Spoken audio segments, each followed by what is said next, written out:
సోది లేకుండా straight to point వచ్చేస్తా. ఆర్సీబీ ఎందుకు కప్పు కొట్టట్లేదు ఇన్ని ఇయర్స్ లో? టీం లేదా, లేకపోతే మేనేజ్మెంట్ సరిగ్గా లేదా? ఇలాంటి చాలా మాటలు పడతారు కదా ఆర్సీబీ ఫ్యాన్స్. బట్ ఒక్కటి చెప్తా, గుర్తుపెట్టుకోండి, నా అనాలిసిస్ లో నేను స్టడీ చేసింది ఏంటంటే, చాలా మ్యాచెస్ ని స్కోర్ కార్డ్స్ తీసుకొని అసలు వాళ్ళు ఎలా ఆడిరు ఇవన్నీ చూసినప్పుడు నాకు అర్థమైంది ఏంటంటే, లిటరల్లీ ఆర్సీబీ దగ్గర సీజన్ 1 నుండి లాస్ట్ సీజన్ వరకు ప్రతి సీజన్ లో సూపర్ స్టార్ ప్లేయర్స్ ఉన్నారు. ప్లేయింగ్ 11 చూసుకున్నా, టీమ్ స్క్వాడ్ చూసుకున్నా బెస్ట్ ప్లేయర్సే ఉన్నారు. అండ్ మేనేజ్మెంట్ విషయానికి వస్తే వాళ్ళేం మరీ అంత అటర్ ఫ్లాప్ యాక్షన్స్ ఏం చేయరు. లిటరలీ చెప్తున్నా కదా, బెస్ట్ స్క్వాడ్నే పిక్ చేస్తారు. బట్ ఇక్కడ క్వశ్చన్ మార్క్ ఎక్కడ క్రియేట్ అవుతుంది అండ్ ప్రాబ్లం ఎక్కడ క్రియేట్ అవుతుంది, ఎందుకు అసలు గెలవట్లేదు అనేది చూద్దాం. RCB batting, bowling and luck factor, ఈ 3 పాయింట్స్ నాకు మేజర్గా తట్టిన పాయింట్స్ నా అనాలిసిస్లో. ఫస్ట్ థింగ్, బ్యాటింగ్ విషయానికి వస్తే ఎప్పుడైతే ఆర్సీబీ బ్యాటర్స్, సో ఎగ్జాంపుల్గా ఒక మ్యాచ్ తీసుకుందాం, ఆ మ్యాచ్లో ఆర్సీబీ ఫస్ట్ బ్యాటింగ్ చేసుకుంది అనుకోండి, ఆ మ్యాచ్లో ఆర్సీబీ వాళ్ళు లిటరల్లీ కొడితే దీని అమ్మ 200, 230 కొట్టిన సందర్భాలు ఎన్నో ఉన్నాయి. ఆ మ్యాచ్ కూడా గెలవని మ్యాచెస్ చాలా ఉన్నాయి. మీరు వెళ్ళి చూసుకోండి గూగుల్లో, నేనేదో ఉత్తిగా చెప్పట్లేదు. ఎందుకు గెలవరు? ఎప్పుడైతే ఆర్సీబీ బ్యాటర్స్ అంత స్కోర్ చేస్తారో, ఆర్సీబీ బౌలర్స్ సెకండ్ ఇన్నింగ్స్లో ఎలా బిహేవ్ చేస్తారంటే, నాకు అసలు బౌలింగ్ రాదు, నేను గల్లీ బౌలర్ని, నాకు గల్లీ బౌలర్ లెక్క కూడా రాదు. లిటరలీ 20 ఓవర్స్లో మ్యాచ్ అయిపోతే అది వేరు విషయం. బట్ వీళ్ళు ఎట్లా చేస్తారంటే 17-18 ఓవర్స్లోనే మ్యాచ్ ఫినిషింగ్ చేసిన ఎన్నో మ్యాచెస్ ఉన్నాయి. దాని అర్థం ఏంటి? వరస్ట్ బౌలింగ్ చేసి బ్యాటర్స్ శ్రమ మొత్తం వృధా చేస్తారు. ఆ రీజన్తో బౌలర్స్ మిస్టేక్ వల్ల ఆ మ్యాచ్ ఓడిపోతారు. అండ్ ఇప్పుడు సెకండ్ కేసు చూద్దాం. సెకండ్ కేసు ఎట్లుంటుందంటే, ఫస్ట్ బౌలింగ్ ఆర్సీబీ వాళ్ళు వేస్తారు కదా, ఆర్సీబీ వాళ్ళు వేసినప్పుడు టాప్ నాచ్ బౌలింగ్ వేసిన మ్యాచెస్ ఎన్నో ఉన్నాయి. ఫస్ట్ మ్యాచ్లో ఫెయిల్ అయిన బౌలర్స్ ఎవరు ఉన్నారో, సేమ్ బౌలర్స్ సెకండ్ మ్యాచ్లో ఎట్లుంటుందంటే ఎక్సలెంట్ బౌలింగ్ వేస్తారు. మంచిగా ఒక 140s, 150, 160sకి ఆపోనెంట్స్ని రిస్ట్రిక్ట్ చేసేస్తారు. బట్ ఇక్కడ మళ్ళీ ఓడిపోతారు. ఎందుకు ఓడిపోతారో తెలుసా? ఫస్ట్ మ్యాచ్లో 200 కొట్టిన బ్యాటర్స్ సెకండ్ మ్యాచ్లో బౌలర్స్ మంచిగా పర్ఫామ్ చేశారు కదా, ఇప్పుడు బ్యాటర్స్ ఫెయిల్ అవుతారు అనమాట. వీళ్ళు ఆ 200 కాదు, 200 కొట్టిన వాళ్ళకి 160 పెద్ద మ్యాటర్ కాదు. బట్ ఈ 160 కొట్టడానికి నానా తంటలు పడి చేతులు ఎత్తేస్తారు. లిటరల్లీ 100s, 120s, 130sలో అవుట్ అయ్యి ఆల్అౌట్ అయ్యి మ్యాచ్ ఓడిపోతారు. సో ఫస్ట్ మ్యాచ్లో బ్యాటర్స్ బాగా పర్ఫామ్ చేసి బౌలర్స్ మాకు ఆడరాదన్నట్టు బిహేవ్ చేయడం వల్ల ఓడిపోతారు. సెకండ్ మ్యాచ్లో ఏం జరిగిద్ది? బౌలర్స్ బాగా పర్ఫామ్ చేస్తే బ్యాటర్స్ ఫెయిల్ అవుతారు. ఈ 2 కేసెస్ ఇట్లా జరుగుతాయి. సరే, వీళ్ళు కలిసి ఎప్పుడు ఆడలేదా, మ్యాచెస్ గెలవలేదా అంటే ఎస్, వీళ్ళు కలిసి ఆడి గెలిచిన మ్యాచెస్ కూడా చాలా ఉన్నాయి.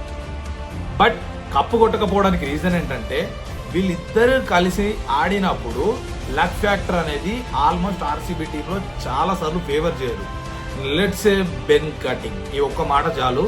ఇలాంటి ప్లేయర్స్ ఎన్నో సార్లు ఆర్సీబీ పక్కా గెలుస్తుంది అనే మ్యాచెస్ని ఇట్లా అచ్చి గద్దలక పట్టుకొని ఎగిరిపోతారు డైరెక్ట్. ఎట్లా అంటే ఆర్సీబీ విన్ అని ప్రిడిక్టర్స్ చెప్తారు, అక్కడ స్కోరింగ్ ప్రొజెక్టర్ స్కోర్స్ చెప్తాయి. Almost win percent RCB side ఉన్నా కూడా దీని అమ్మ ఎవరో ఒక ప్లేయర్ ఎట్లా ఆడతారంటే, ఆర్సీబీ గెలిచే ప్రసక్తే లేదన్న లెవెల్లో 20 balls 50, 30 balls 50, 30 balls 80 ఇట్లా పిచ్చి కొట్టేసి ఆర్సీబీ నా మ్యాచ్ లో ఓడగొట్టేస్తారు. క్రికెట్ నాలెడ్జ్ తో మనీ ఎర్న్ చేసుకోవచ్చు అని చాలా మందికి తెలియదు కదా, నేను చెప్తా. ఎలాంటి బెట్టింగ్ కాదు, జస్ట్ ప్యూర్ స్కిల్ అలాగే అనాలిసిస్ బేస్డ్ మాత్రమే. మన ప్రిడిక్షన్స్ అనాలిసిస్ యూజ్ చేసుకొని ఇలాంటి టీమ్స్ క్రియేట్ చేసుకొని మీరు ఇన్వెస్ట్మెంట్ చేసుకుంటే ఇలాంటి మనీని ఎర్న్ చేసుకోవచ్చు. క్రికెట్ లో కూడా స్టాక్ మార్కెట్ లాగే. ఇంట్రెస్ట్ ఉన్న వాళ్ళ కోసం best platform MCL games. Interest ఉన్న వాళ్ళు లింక్ డిస్క్రిప్షన్ లో ఇస్తా, చెక్అవుట్ చేయండి. సో ఎప్పుడైతే ఆర్సీబీ బ్యాటర్స్ బౌలర్స్ ఇద్దరు కలిసి మంచిగా పర్ఫామ్ చేస్తారో, సడన్ గా ఒక సూపర్ స్టార్ వస్తాడు ఆపోనెంట్స్ టీంలోకి వెళ్ళి, ఆ మ్యాచ్ లో వీళ్ళకి లక్ ఫేవర్ చేయక ఓడిపోతారు. సో ఫస్ట్ ఏమో బ్యాటర్స్ ఫెయిల్ అయ్యి ఓడిపోతారు, తర్వాత బౌలర్స్ ఫెయిల్ అయ్యి వీళ్ళిద్దరు అన్నప్పుడు లక్ ఉండదు. ఈ రీజన్స్ వల్ల చాలా మ్యాచెస్ ని దూరమైనరు. చాలా మెయిన్ మ్యాచెస్ కోల్పోయి క్వాలిఫై కాని సీజన్స్ ఉన్నాయి.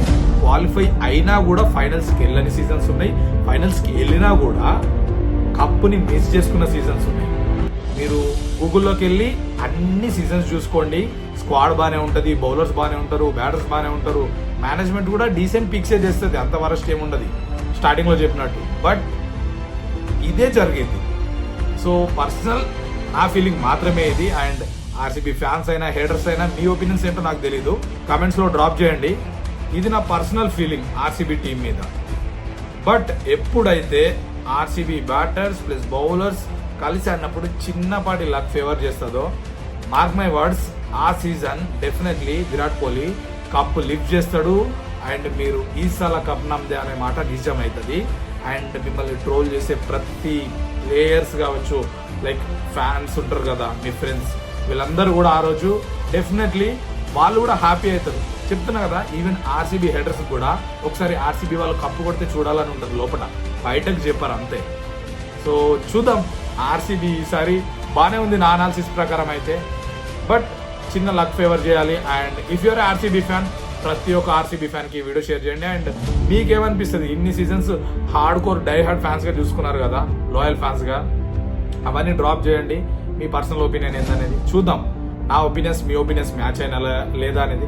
If you're a hater of RCB, no problem, మీరు కూడా డ్రాప్ చేయండి. ట్రూ క్రికెట్ ఫ్యాన్ లేక ఇది జస్ట్ ఒక వీడియో మాత్రమే. మనం ఒక ట్రూ క్రికెట్ ఫ్యాన్గా ఉండి ప్రతి ఫ్యాన్గా ఒక ఎంగేజ్మెంట్ ఉంటే తెలుగు కమ్యూనిటీ బాగుంటుంది. సో ఇది ఈ వీడియో, ఇది జస్ట్ నా ఒపీనియన్ మాత్రమే. మీకు నచ్చచ్చు నచ్చకపోవచ్చు. ఆర్సీబీ ఫ్యాన్ అయితే లైక్ చేసి ఫాలో చేసుకోండి, బెస్ట్ వీడియోస్ వస్తూ ఉంటాయి. If you're a Telugu cricket fan, do follow, support, best content definitely వస్తుంది. Thanks for support.